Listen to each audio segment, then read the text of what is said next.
Hello বন্ধুরা, আশা করছি আপনারা সকলে ভালো আছেন।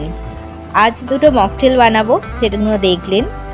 নীল কালারটা হবে এই অপরাজিতা ফুল দিয়ে, কোনো কেমিক্যাল কালার দিয়ে নয়, প্রকৃতির কালার দিয়ে। কিভাবে বানাবো আর অপরাজিতা ফুল শরীরের জন্য কতটা ভালো সেটাও জানবো। ভিডিওটা শেষ পর্যন্ত দেখুন, জানতে পারবেন। ফুলগুলো ভালো করে ধুয়ে নিয়ে বোটা ছাড়িয়ে জলে ফুটিয়ে নেব। এই জলটা আপনারা ফ্রিজে রেখে দিতে পারেন টাইট কন্টেনারে। কুটুমজন এলে শরবত বানিয়ে দিতে পারেন। শুকনো ফুল পেলেও আপনারা তা দিয়েও করতে পারেন। লিচুগুলো ছাড়িয়ে নিয়ে মিক্সার গ্রাইন্ডারে একটু জুস করে নেব। এর সাথে দিয়েছি চিনি, আপনারা চাইলে অল্প করে বিট নুন দিতে পারেন।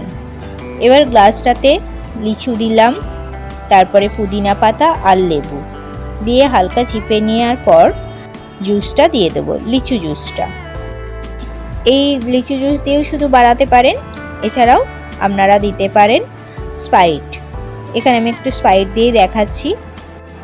দেওয়ার পরে অপরাজিতা ফুলে জলটা অল্প করে দিয়ে দেব। যেমন কালার চাইবেন সেরকম পরিমাণে জলটা দেবেন। তাই অপরাজিতা ফুলে প্রচুর পরিমাণে অ্যান্টিঅক্সিডেন্ট থাকে, যেটা শরীরের পক্ষে খুবই ভালো।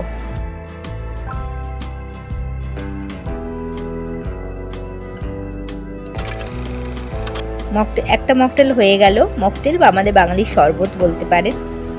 গ্লাসটাতে লেবু ঘষে নিলাম ঝাড়গুনোতে, নেওয়ার পর চিনি গুঁড়ো মাখিয়ে নিলাম, তারপরে জোয়ান পাতা, পুদিনা পাতা, লেবু, এরপরে আবার সেই লিচু ড্রিঙ্কের পরে অল্প স্প্রাইট দিই। স্প্রাইটটা না দিলে পুরোটাই কিন্তু শরীরের পক্ষে খুবই ভালো।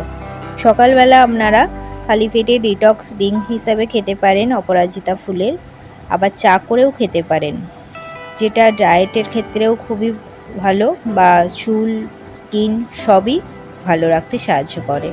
এছাড়াও লিভার ভালো রাখে বা ওজন কমাতেও সাহায্য করে, আর ভরপুর এনার্জি এনে দেয়।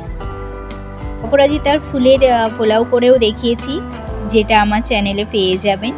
আমি লিঙ্কটা দিয়ে দেবো ডেসক্রিপশানে। আর চা করেও একদিন দেখাবো। এই অপরাজিতা ফুল গাছ কতবার বসিয়েছি, প্রতিবারই সাদা নালে আকাশি এরম কালার হয়েছে, কিন্তু এই কালারটা অনেকবার বসানোর পর পেয়েছি। আজ তবে এই পর্যন্তই। ভিডিওটা কেমন লাগলো জানাবেন, আর সবাই ভালো থাকবেন, সুস্থ থাকবেন।